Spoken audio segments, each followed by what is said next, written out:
मोदी जी ने भी इतना नहीं सोचा होगा शायद कि बेईमान निकलेंगे बैंक वाले।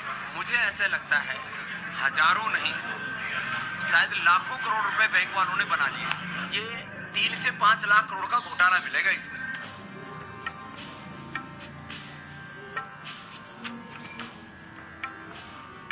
पहले तो द क्विंट और हिंदी क्विंट के सभी दर्शकों को मेरा बहुत बहुत प्रणाम है। कैश सप्लाई की कमी नहीं थी, कैश सारा का सारा बेईमान लोगों को दे दिया गया। तो इम्प्लीमेंटेशन में कुछ चीजों को सुधारा जा सकता। तो मुझे ऐसा लगता है कि ये जो बैंकिंग वाला जो प्रश्न है, मोदी जी ने भी इतना नहीं सोचा होगा शायद कि बेईमान निकलेंगे बैंक वाले।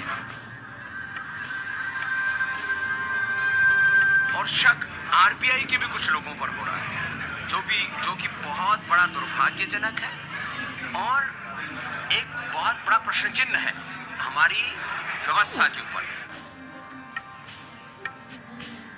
एक सीरीज के 2 बार नोट तो नहीं छापे।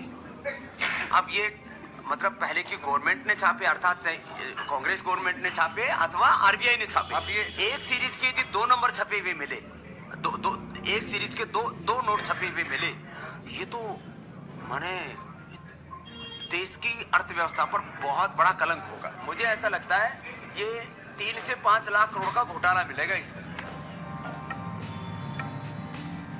हमने एक साथ 3 बातें कही थी। बड़ी करेंसी वापस लो, सारे सिस्टम को कैशलेस बनाओ, ट्रांजैक्शन टैक्स लगाओ, दूसरा हमारा प्रस्ताव था।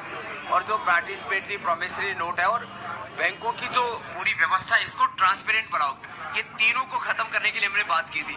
हमारी एक बात मानी, 2 को नहीं माना। 2 का इंतजार नहीं, तो इसलिए ये व्यवस्था तभी पूरी लागू होगी जब तीनों बातें एक साथ। तो आप देख रहे थे बाबा रामदेव किस तरह से बीजेपी के खिलाफ हो गए हैं और इसके हिसाब से तो बीजेपी की मिट्टियाँ मेट हो जाएगी। आपने देखा बाबा रामदेव ने एक के बाद एक बीजेपी पर कितना गहरा आरोप लगा रहे थे और उन्होंने बीजेपी को सवालों के घेरे में खड़ा कर दिया है।